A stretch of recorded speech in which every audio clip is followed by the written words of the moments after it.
Today's highlighted coin is the 2026 Crazy Horse. Crazy Horse, the warrior who left a lasting mark on American history.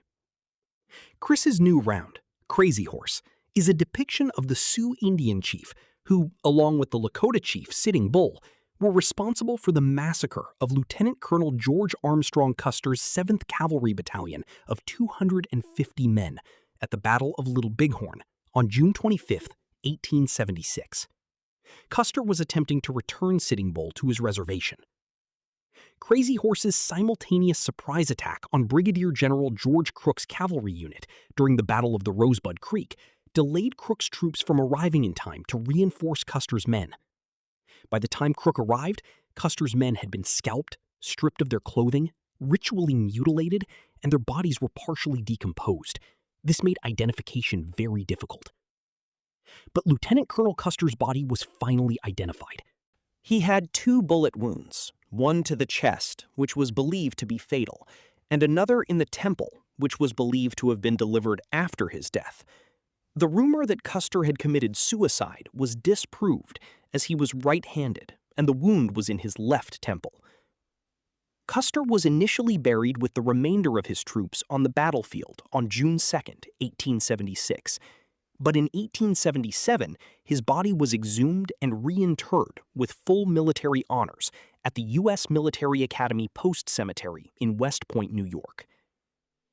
Custer's last stand is now memorialized as the Little Bighorn Battlefield National Monument, which is adjacent to the Little Bighorn River in Montana. This battle was the culmination of hundreds of brutal encounters with the Sioux Indians as European settlers pushed west through Indian hunting grounds in order to find gold or simply new farmland. The Indians rejected this invasion, despite the settlers having no interest in the buffalo, and as a result, the Indians began to systematically slaughter innocent miners, farmers, and settlers in New Ulm, Minnesota alone. That same year, the Dakota Sioux Uprising accounted for the deaths of 490 settlers. It is estimated that more than 19,000 white people were killed during Indian attacks. The Sioux, including Crazy Horse, were constantly on the warpath from 1869 to 1876 throughout the Dakotas, Iowa, and Minnesota. Although the Sioux were brutal warriors, the Comanche, Apache, and Mohawk tribes were worse, and these Indian tribes were also attacking white settlers at the same time. The Sioux Indians were originally from the Mississippi River Valley. This warrior tribe was composed of people who spoke Lakota, Nakota, and Dakota. They eventually moved west to find better hunting grounds and settled in modern-day North and South Dakota, Nebraska, Iowa, Montana, Wyoming, and Minnesota. The Sioux were savage warriors and also attacked other Indian tribes, including the Crow, Pawnee, Mandan, Hidatsa, and Arikara tribes, as they migrated north and west, devastating many of those tribes along the way. Early on, the Sioux adopted the use of the horse during warfare. This gave them an unheard-of advantage during battles with other tribes. As a result, their utilization of traditional weapons of Indian warfare, including clubs, axes, and bows, became exponentially more lethal when wielded from the back of a galloping horse. This accelerated their conquest of local tribes, and soon after gave them control of the Missouri River Valley as they moved north and west.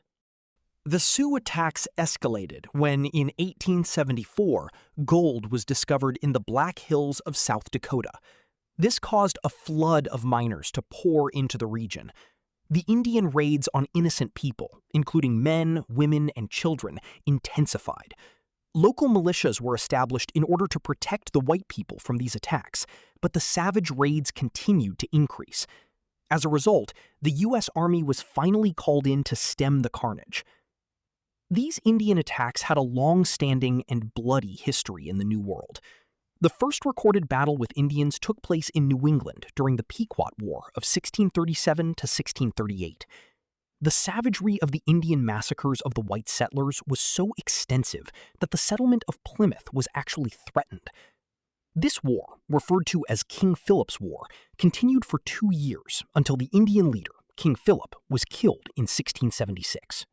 As more settlers arrived in America, the battles between competing Indian tribes were virtually dispensed with, as attacks on white people intensified. Many Indian attacks took place between 1689 and 1763. But this was the first time that Europeans accurately enlisted Indian tribes to fight with them against their own tribal enemies, as well as against their opposing European enemies. As France and England battled for control of Canada and the upper United States, the Indians took sides too and helped to attack each other's enemies as well. This period included the French and Indian War, which was fought from 1754 to 1763. This war was part of the 7 Years' War, 1756 to 1763, and included a young George Washington, who was fighting with the British. This war began with a dispute over the Ohio Territory, but it resulted in the determination by the British to remove France altogether from what was to become North America. The British won with the help of the Iroquois Confederacy. At the Treaty of Paris in 1763, the British acquired vast tracts of land from the French, including all of Canada, the Ohio Territory, and the Great Lakes region. This journey west continued when President Thomas Jefferson funded the Lewis and Clark expedition in 1804. Meriwether Lewis and William Clark spent the next 3 years exploring the unknown territory west of the Mississippi River. They encountered many Indian tribes during their expedition, including the Teton Sioux, for whom Crazy Horse would become the chief 60 years later. The Sioux refused to allow the explorers' passage over the Missouri River. The Indians demanded a toll of a boat and gifts. Lewis and Clark refused to comply, and an armed standoff ensued. It was finally de-escalated when the Sioux chief relented and allowed their passage across the river. None of the explorers were killed during any of their hostile encounters with the Indians, but they were both armed and willing to fight when confronted, and this alone helped quell the Indians' desire to attack. Next, the lengthy and violent Sioux Wars took place from 1854 to 1890. They started with small attacks on military outposts, but as more and more settlers moved west, the enraged Indians resorted to barbarism. Despite the slaughter, Chris's new strike shows Crazy Horse was a proud warrior, and he would prove to be one of the bravest Indian warriors of his time as he defended his tribe from the encroachment of the white settlers. Crazy Horse was only subdued after many pitched battles, including the massacre of Captain William Fetterman and his troop of 80 men in 1866, as well as the Wagon Box fight in 1867, which resulted in the death of Lieutenant Jenness and 2 of his men. Chief Crazy Horse's Sioux tribe was weakened and starving after a long, cold winter. At this point, he finally surrendered to the same General George Crook, whom he had defeated at the Battle of the Rosebud Creek in Montana the previous year. His capitulation, along with 800 tribesmen, took place at the Red Cloud Agency in Nebraska on May 6, 1877. He was confined in nearby Fort Robinson and was killed in a scuffle with soldiers who were trying to imprison him in a guardhouse. He was 35 to 37 years old. Today, Crazy Horse is remembered as a ferocious warrior. He is immortalized as he flies along on his racing stallion at the Crazy Horse Memorial. This monument is a massive sculpture which is being carved into the side of Thunderhead Mountain in the Black Hills of South Dakota. It is truly impressive. So, despite the terror Crazy Horse engendered while alive, as time has passed, his bravery and his commitment to saving his people and his way of life from interlopers cannot be denied. His short life has made a lasting impression on Americans who admire bravery and daring, and he is remembered today as a part of our mutual American history. Chris Duane issues 2 new proofs each week that are available for a limited time.